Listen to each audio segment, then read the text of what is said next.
Budget tests credibility. There is a difference between governing and describing governance. One is rooted in execution, trade-offs, and discipline. The other is messaging. The most recent federal budget update from Prime Minister Mark Carney and Finance Minister François-Philippe Champagne leans heavily toward the latter. It is polished, deliberate, and carefully framed, but it does not withstand scrutiny. The government asks Canadians to accept a simple premise, that it is spending less so it can invest more, that deficits are improving, and that fiscal prudence is guiding decisions. That premise is not supported by the numbers. Program spending has risen materially, not declined.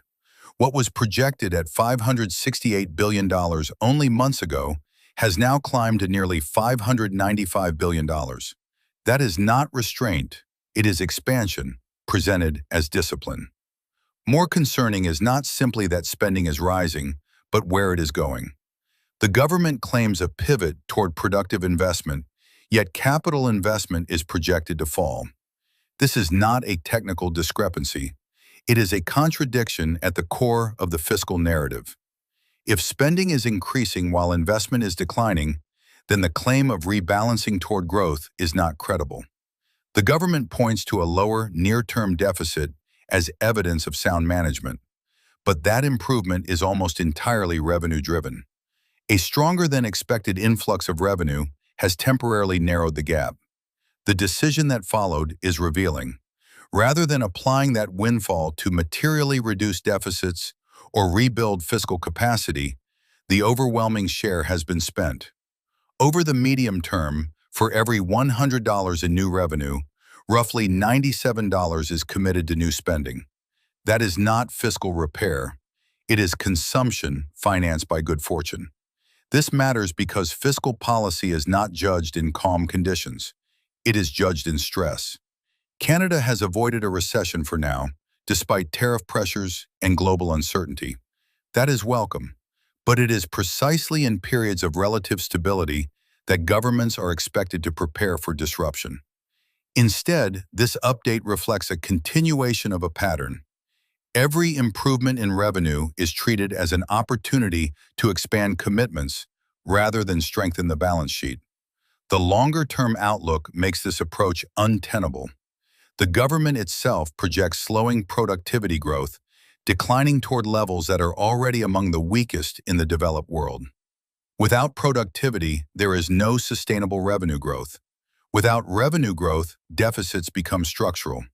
And when deficits become structural, debt dynamics eventually assert themselves, regardless of how they are presented in forward tables. There is no serious response to this challenge in the update.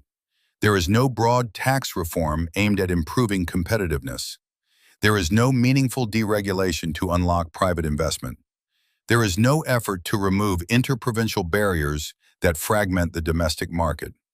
Instead, there are program announcements and generalized frameworks that signal intent without delivering structural change. This is the central issue. The Carney government understands the language of economic stewardship. It speaks fluently about resilience, sovereignty, and productivity, but it has not yet demonstrated the discipline required to act on those concepts. Fiscal credibility is not built through framing, it is built through decisions that are often politically difficult. Limiting spending growth, prioritizing investment over consumption, and using unexpected revenue to repair rather than expand.